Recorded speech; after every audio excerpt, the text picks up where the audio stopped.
এক ফোঁটা রক্ত একটি প্রাণের আশা। পশ্চিমবঙ্গের মালদা জেলার Biswa Bangla nursing home and diagnostic centre দীর্ঘদিন ধরে এক অসাধারণ মানবিক উদ্যোগ চালিয়ে আসছে। প্রতি 3 থেকে 4 মাস অন্তর এই নার্সিংহোমে আয়োজন করা হয় ব্লাড ডোনেশন ক্যাম্প, যেখানে স্থানীয় মানুষ স্বতঃস্ফূর্তভাবে রক্তদান করেন। সম্প্রতি অনুষ্ঠানের ক্যাম্পে 70 জনেরও বেশি রক্তদাতা অংশ নিয়েছেন। বর্তমান সময়ে রক্তের অভাব যখন তীব্র আকার ধারণ করেছে, তখন উদ্যোগ নিঃসন্দেহে অসংখ্য প্রাণের আশীর্বাদ হয়ে দাঁড়িয়েছে। এই রক্তদান শিবিরে অংশ নেন নার্স রুমের কর্মকর্তা, হাসপাতালের স্টাফ থেকে শুরু করে এলাকার সাধারণ মানুষ। সবাই একসাথে মিলিত হয়ে এক মহৎ উদ্দেশ্য নিয়ে এগিয়ে এসেছেন। 70 থেকে 80 জন রক্ত দিয়ে প্রমাণ করেছেন মানবতার জন্য এক ফোঁটা রক্তও কত মূল্যবান। বিশ্ববাংলা নার্সিংহোমের ভবিষ্যৎ পরিকল্পনা আরও বিস্তৃত। সামনে আরও বড় আকারে রক্তদান শিবিরের আয়োজন, যাতে বিপদে থাকা কোনো মানুষের রক্তের অভাব না হয়। আমরা অনেক জায়গায় গিয়েছি, অনেক কিছু দেখেছি, কিন্তু এরকম মানবিক উদাহরণ খুব কমই চোখে পড়ে। রক্তদাতাদের আন্তরিক কথা এবং ডাক্তারদের অনুপ্রেরণামূলক বার্তা শুনতে চাইলে সম্পূর্ণ ভিডিওটি দেখুন। মনে রাখবেন, এক ফোঁটা রক্ত একটি জীবন বাঁচাতে পারে। আপনার রক্ত কারো কাছে আগামী দিনের আশা হয়ে উঠতে পারে। আজকে রক্তদান করলেন আপনি, কেমন লাগলো? ভালো লাগলো। ভালো লাগলো। ভালো। মানে এটা কতবার, মানে এটা কি আমার প্রথমবার। প্রথমবার? কোনো ভয় লাগছিল? না না, কোনো ভয় নাই। বা মাথা ঘোরা? না, কিছু না। আচ্ছা, যারা এখনো পর্যন্ত রক্তদান করেনি তাদের উদ্দেশ্যে কি বলবেন?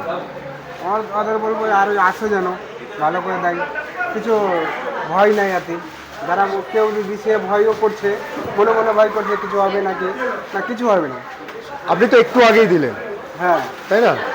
মানে রক্তদান করার পরে কি কিছু মনে হচ্ছে শরীরে? না, কিছু মনে হয় না, নর্মাল। নর্মাল। আচ্ছা, আপনার নাম? ইকবাল সিং। কোথা থেকে এসছেন? বেগমগঞ্জ, ঝাড়খণ্ড। হ্যাঁ, ঝাড়খণ্ড থেকে। ঝাড়খণ্ড থেকে। বাহ, খুব ভালো লাগলো আপনাকে। শুভেচ্ছা, অনেক অনেক শুভেচ্ছা। কেমন লাগলো রক্তদান করে? ভালো লাগলো, ফার্স্ট টাইম দিলাম। আচ্ছা, মহিলা হয়ে রক্তদান করে মানে মহিলাদেরকে কি বলবেন? কি বলবো, আপনারা সবাই নিজ ইচ্ছায় দিতে পারেন যদি আপনাদের আগ্রহ থাকে তো। আচ্ছা, রক্তদান ফার্স্ট টাইম করে মানে কোনো কি অসুবিধা বোধ হলো না, আপনার? কোনো অসুবিধা হয়নি। মানে মাথা ঘোরানো না, বা না, শরীর সেরকম দুর্বল কিছু না। সেরকম কিছু মনে না, হয়েছে? না। আচ্ছা, আপনি আরো অন্যান্য মেয়েদেরকে কি বার্তা দেবেন রক্তদানের সপক্ষে? সম্পর্কে আমি এটাই বলবো যে সবাই যাদের ইচ্ছা থাকবে দিতে পারেন, নিজ ইচ্ছা। আপনার নাম, আনিশা। পরিচয়? আমার বাড়ি দাঁড়িয়েপুর, আমি কলেজ স্টুডেন্ট, এখানে রিসেপশনে জব করি। Thank you. রক্তদান শিবিরের গুরুত্ব সম্পর্কে একটু বলুন। খুবই ভালো, কারণ বিভিন্ন লোক কষ্টে পড়ছে, কষ্টে পাচ্ছে না ব্লাড, এই ব্লাড দেওয়া ভালো। নার্সিংহোম বিশ্ব বাংলা উদ্যোগ নিয়েছে দেওয়ার জন্যে। প্রতিটা মানুষকে বলবো ভালো জিনিস, এটা দেওয়াটাও ভালো, কারণ লোকের উপকার হোক। গরিব মানুষ অনেক কষ্টে ছোটাছুটি করছে, ব্লাড ব্যাঙ্কে গিয়ে অনেক সময় ব্লাড পাচ্ছে না। এই সহযোগিতা যেন পায়, বিশ্ব বাংলা নার্সিংহোমের স্বার্থে তারা দ্বিতীয় ক্যাম্প করছে, তারা যেন সুযোগ সুবিধা পায়, তার জন্য ভালো ব্যবস্থা এটা হয়। আচ্ছা, বিশ্ব বাংলা নার্সিংহোমের পক্ষ থেকে এটা কততম রক্তদান শিবির? হ্যাঁ, দ্বিতীয়। কততম এটা? দ্বিতীয়। মানে প্রথমবার কতজন মানুষ দিয়েছিলেন রক্তদান? ভালোই দিয়েছে। আচ্ছা, এবার কিরকম মনে হচ্ছে? এবারও ভালো হবে মনে হচ্ছে, আশা করছি। আচ্ছা, এখনো পর্যন্ত কত? এখনো পর্যন্ত 30 জন। 30 জনের মতো হয়ে গেছে সকাল থেকে, মানে এখনো সারাদিন হবে, তাই তো? সারাদিন হবে। আপনার নাম আর পরিচয়? শেখ জামাল উদ্দিন, বাড়ি জরুরি।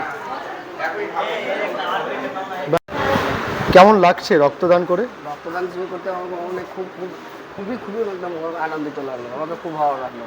আমাদের এই রক্তের অভাবে, আমাদের এই মালদা মেডিকেল সেন্টারে, আমাদের ব্লাড ব্যাংকের অনেক যে অভাবের জন্য রক্তদান পেশেন্টে মারা যায়, কিন্তু তার এই গর্বিত যে আমি এক মার্কেটিং ম্যানেজার হয়ে এই বিশ্ব বাংলাতে আমি খুব গর্বিত যে আমি ব্লাড দিয়ে খুব আনন্দিত।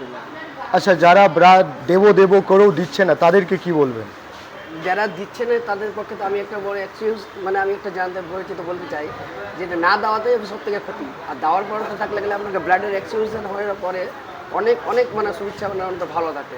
যাদের দেয় না তাদের শরীর থেকে আরও অ্যান্টিবায়োটিক্স আর রোগ আরও ছড়িয়ে থাকে, আর দেওয়ানোর পরে অনেকটা রোগের শরীরে থেকে খুব ভালো হতে থাকে। আচ্ছা, দেওয়াটাই সব থেকে বেস্ট। আপনি কতবার এটা নিয়ে কতবার রক্তদান? আমার এই রক্ত এই প্রায় 5 বছরের মধ্যে 7-8 বার দেওয়া হয়ে গেছে। আমি খুব ভালো লাগে। আমাকে এই যদি মাসে 2 মাসের মধ্যে আবার যদি বলে আমি দিতে রাজি আছি, কেন আমাকে রক্তদান শিবির করতে আমাকে খুব বেশি পরিচিত হবে। আপনার নাম আর পরিচয়? আমার নাম হচ্ছে এমডি গানিউল খান, আর আপনি হচ্ছে বিশ্ব বাংলা। ব্যুরো রিপোর্ট, উত্তরের প্রহরী।